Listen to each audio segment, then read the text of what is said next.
Hi there. Welcome to Nerdarchy, for nerds by nerds.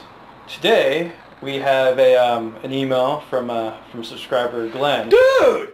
What? Who are you? Who am I? Who are you? Who the hell are you? I'm Ryan. Dave. Ryan. I'm Ted. Dave. Alright, you're saying... Right, okay, and apparently the fifth member of this video who sent us a comment with a question, which you can do at any time yourself if you want us, the Nerdarchist, to respond to your question. So Glenn sent us a comment with some questions there. Alright, what systems and settings are your top 5 and why? Good question, Glenn. That's a good question. Yeah, I guess let's start with systems. My top one, which we've been playing for the last couple of years, and I just want to play any game I want to play in it.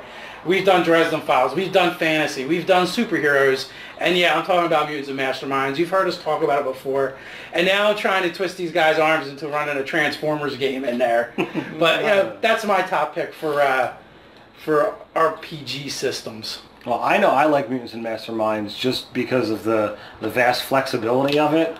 As you said, you can pretty much run anything into it, and every known superpower or thing that you want to be able to do with it, the rules really allow for that.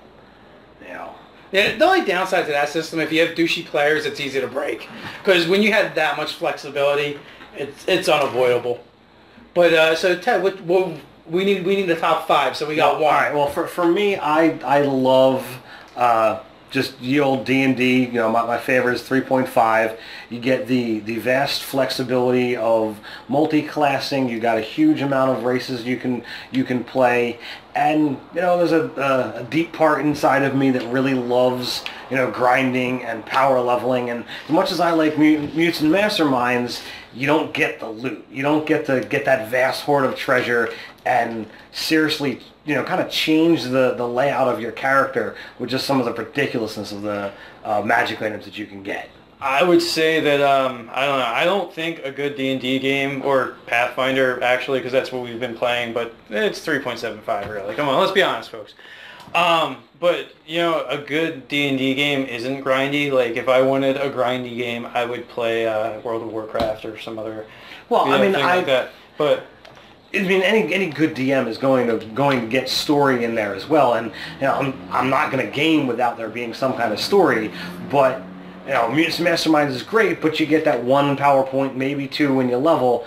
But with every level feels pretty significant. In D&D, you make a big jump over the course of a campaign, and you really can start off as that novice character capable of doing nothing to a vastly powerful game, or a very vastly powerful character by the end of that game, and you are a significantly different character, as you've gained a couple of levels. Whereas with Mutants and Masterminds, you've got a well-established character. When Superman starts off, he's that powerful, and he might develop a little here, a little there, but he's not vastly changed by the end of it. I'd say, yeah, the experience arc, well, I mean, you can monkey around with it, but you can kind of, there's flexibility in Mutants and Mastermind with different levels of the game. Like, you can have a more street level game where it's like barely any powers whatsoever. Like, so, I mean, the GM can really put the strictures on that. True. But a thing I was going to bring up, so I love me some Pathfinder. But another game that I got the chance to play when I was in New Mexico, actually, this game, rules-light RPG that's Dungeon World. Okay. So it's super reminiscent of, say, like, first, second ed D&D, where, everything is super rules-light, like, a lot of things aren't really defined. It's very crunch-light and very story-driven. Your character sheet is, like, it's a couple of pages, but they're really, like, you have 3 different choices per character class. So, like, you choose, like, there's 3 different stat arrays. You choose one of those 3. You just choose these, like, little, almost parcels of abilities. Like, you choose your race, and that modifies your stuff a little bit. But it's nowhere near as crunch-heavy as, as third ed or any of the other editions have been. And it just, all the rolls, I think it was like a 2d6 system or 3d6, and you roll against certain numbers, but that's it. So it's more of a, the d20 is is pretty random spectrum where you have a 5% chance of ultimate failure or ultimate awesomeness. Whereas, like, you know, when you're getting into multiple D6 determining your success for something, it's more of a, what they call like an even bell curve, so your odds are out there. I've never played that game. What's the sustainability as far as a campaign, or is it pretty much pure and pretzels, one-shots? I mean, I don't know how long of a game you could have. It does. It's like a Dungeon Delve Plus type of thing, but it's more of a, you know, a storytelling game. And yeah, I don't know how likely you are to get a whole campaign out of it. I think it's like a few sessions, like a mini series. Right, because that kind of reminds me of like Gamma World, which is really based off the 4th edition game mechanics, or at least the last edition of Gamma World. It's totally meant to be beer and pretzels, and even though it's based off 4th edition, it's actually stripped down from that, which in some people's opinions, 4th edition was very stripped down. So, you know, like a game like that, and the system only allows for like 10 levels. So if you're familiar with Pathfinder and D&D, you know, you're used to playing, you know, 2 to 3 times that number as your maximum levels. Right, yeah. And you know, and again, like, there's not a lot of choices in the sense that for each like thing, but there's tons of combinations. Well, and random character generation is super encouraged too, like, and supported with Gamma World too. So although it doesn't make my top 5, it's a fun game, and kind of remind me of what you're talking with as far as rules, kind of rules light. Right. What about you, Nathan? What would you feel is your top pick for well, for top systems? pick, it's already been mentioned. Kind of like the Mutants and Mastermind that did the. Well, I really like the D20 system, where you can kind of like add there was like an Eldritch Sorcery or whatever like that, which I thought was really cool spells, and it really added elements of battle magery and other things for spellcasters, gave them a little bit more flexibility in combat. And you could just add that to whatever you wanted to. So I like the modular nature of that D20 system, where you could just mix and match whatever you want to play with or whatever you don't want to play with. So that would be my top pick. I also really liked, well, I really like the campaign setting, and it's kind of like forces you to play in this system. But I really like Mage the Ascension, the game setting, the campaign setting. We had a little pre-discussion about this, and I didn't really like the feedback I was getting from the D10 system from World of Darkness. For you guys that are out there, this group in its incarnation has tried the World of Darkness a number of times. And, you know, in my personal opinion, I think the actual rules is just clunky. You know, I made a vampire assassin once, and you know, he had the 5 dots in dexterity and the 5 dots in whatever the shooting skill is, and just it should mean he's just a master assassin, that he's just great. But the likelihood of having the 10 dice, I've got more chance of having failures. Or you know, the percentages come out to more failures than just straight up successes. So I was a little turned off by that. Well, you know what my problem is with World of Darkness, and I love the concept, right? But if I'm going to play the World of Darkness settings, right, I want it to feel like Underworld. Absolutely. You know, that, to me, that's what it should have been. But it's like you have to play all mage, or you have to be all vampire, or all werewolf, or all exalted. Well, the systems, when they butt up against each other, it gets kind of weird. It gets broken. Unbalanced, yeah. So I'm a mage, I turn into the sun, and all the vampires are dead. You know. Yes. Yeah, there is that. So they don't. There's like a lot of cool ideas that just don't play nice together. Now I know that's going back a few editions too, because Monty Cook, I have the book. I've like read through it where it's more of a D20 system, and they do put everything back together. But it's also a little weird from what I remember, and I haven't had the opportunity actually to play in it. I haven't had an opportunity to check out the new stuff either. So if there's any, so that's why I'm saying Mage the Ascension without anything else included. So if there's any World of Darkness fans out there that happen to be, you know, local in the South Jersey area, and you wanna give us a shout out and, you know, try and show us how it should be done, hey, subscribe, you know, comment below or email us. Make it happen. Make it happen. We'll get back to you. So now part 2 of that question was top 5 settings, right? So I mean, it's kind of vague. You can go anything. Like if you look at Pathfinder and Dungeons and Dragons, there's a ton of settings. For me, let's not, you know, stop it there. There's a ton of settings that other people have created that, are purchasable products that's out there. But for me, the stuff that we've created as we would call it, home brew, we've made some of our own campaign settings that I think are just off the charts. Number one, because of the cool and interesting stuff that is there, but also the fact that it's ours. So for me, that's my go-to. Yeah, nobody can tell you your child's ugly, kind of thing. Really, is what it's come down to. Like, I liked one of the ones you came up with. Other ones seemed like a hodgepodge of other people's ideas. I don't know. Just kind of just throw it all together, see what sticks. Yeah. So what about you, Ryan? What's your favorite setting to play in? Oh man, do I fucking love Dark Sun. Like Dark Sun, like sort of dystopian, it's really an apocalyptic setting, just like the most sort of, unique things to come about. It came out in the 90s.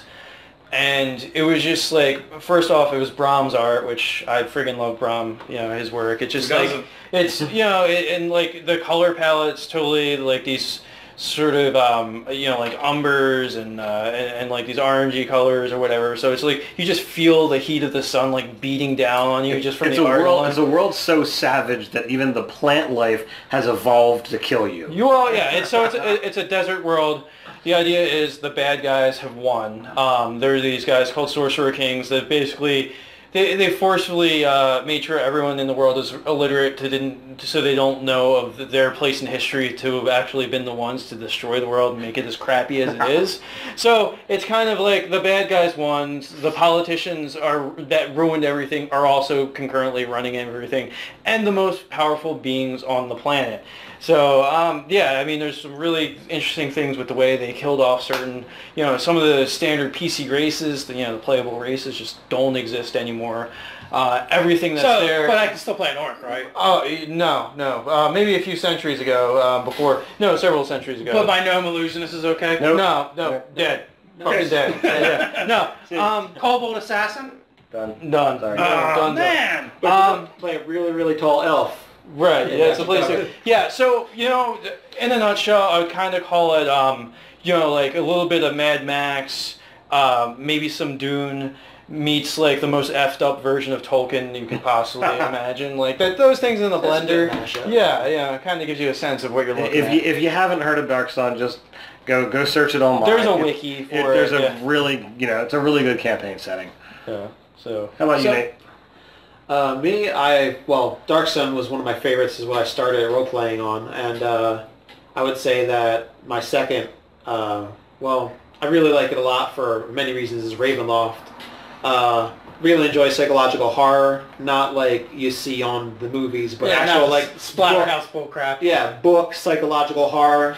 So like more like novelesque type stuff, and there's a lot of compelling stories and story arcs you can develop, even from just being in one section of Ravenloft, which you don't really do. You're kind of stuck there. But there's, you want to be. It's nice to be able to be mobile through the different realms and denizens areas, for all the different kind of messed up people there. It's kind of like a weird, strange, hellish purgatory for many of these super villain-esque guys who get stuck in this place and reliving kind of like the worst days of their life over and over again, it seems like. And I just really enjoy, when I'm playing a role-playing game, I like the zombies, I like the vampires and the wraiths and all that kind of creepy, crazy stuff. I think the thing about Ravenloft, too, is like, when you think like modern-day horror, it's like all blood and guts and get ripped apart. Not in Ravenloft. They don't want you to die, because if you die, you can no longer suffer. Well, it's more Edgar Allan Poe. Like, it's sort of, all psychological, yeah. Now, in Ravenloft, do you have a sanity score that you gotta fool around with? There's like horror checks, and I remember there being horror checks for second edition. I'm talking about second edition Ravenloft. I haven't played anything from then, since then for Ravenloft. But there's horror checks, and because there's some really terrifying stuff you would see that wasn't like the norm that you would see on an everyday campaign. I mean, like, okay, a guy got hit with a sword. Well, there's a difference between a guy getting hit with a sword and chopping off his arm and it coming in and crawling on your leg and stuff. It kind of like messes. It's kind of like Cthulhu-ish in that way, because it has a kind of like trauma to your psyche involved in the actual day-to-day role-playing of the game. Well, I found a couple aspects of Ravenloft really interesting. One is, it's really hard to leave. If you're a Dreadlord, it's virtually impossible to leave, and the Lords own the domains or whatever. And then the other thing I found very interesting, they had this nifty mechanic where when you did evil stuff, you got rewarded. Yay, I'm getting really powerful and cool. But then the next thing you know, what happens is once you get to a certain point, if you step out of a domain, you step into a new one. Guess who owns it? You do. Guess what else? You can't leave ever. Nope. So there was definitely some really cool things that went on. And the short stories were pretty fantastic. Like Tales of Ravenloft are really good. I Strahd, Memoirs of a Vampire. And what's the soft one called? Night of the Black Rose. Yeah, there was actually, there was two of them. I forget. I think the first one's Night of the Black Rose, and I forget the name of the second one. But it was really cool. And, spoiler alert, if you haven't read it by now, whatever. But Lord Soth is the only one to ever escape Ravenloft because he's so freaking evil he doesn't even care, and you can't torment him. He's just a badass. So Dave, what about you? Where's your setting? You know what? There's so many good ones, but I got to go Eberron. I love the races that were introduced. I loved all the high tech magic, the artificers. Again, for me, and the politics. There was just so much going on in that. And for anyone who doesn't know, way back when, Watts ran a contest, and we entered our homebrews into it, and I was like, man, when we didn't win, I was a little bummed, but when I got the setting that they came out with, I was like, oh, this is a lot better. Yeah, talking about your own ugly children type of thing. Yeah, like, my kids were ugly. So handsome. Like, when you see, like, a published setting that has, like, a thematic thing that's constantly reinforced, and you look at, like, the mishmash that, like, your homebrew is, most times there's just no... But there are so many good things. Dragon marks, aberrant dragon marks, Warforged, shifters, changelings. The major houses that were all tied to the dragon marks. The 100-Year War, the last war. All that stuff's really rooted in sort of like film noir, like because it was like the shadows of World War. Was it World War I that the film noir genre started, or World War II? I guess World War II because things were really bad then. But like this Great War, the kind of the loyalties, the people that are profiteering off of it, like everything is like rooted. You really get a feel for the world when you start reading the Eberron novels, because normally when you read a novel and you get to the end, it's all happy hunky dory, and some of the Eberron novels you get to the end and it's like, okay, that's just weird because it doesn't really feel like an end. It's like, okay, well, I'm waiting for the next thing, and they just end sort of flat. Yeah, the good guys just don't always win. Yeah. Or it's a hollow victory sort of thing. So, they added a lot of interesting aspects to it, and they took some risks. So, that's my top one. Cool. What do we got? Anything else? That's... Did we answer all of Glenn's question here? Is that it? No, I don't think so. Let's see what else it's got here. All right. What top 5? Did we ever find out what the CC was? What is a CC, Glenn, by the way? You gotta tell us what you mean. We need a little more on that one, and we'll get back to you. Or if someone else knows what I'm terrible with that. CC by way of as related to tabletop role-playing games, I guess. I'm not sure. So but we're gonna have to plead ignorance on that one. So. Yeah, we don't know if you meant CCG or whatever. But hey, anyone else? You guys got suggestions? You got ideas?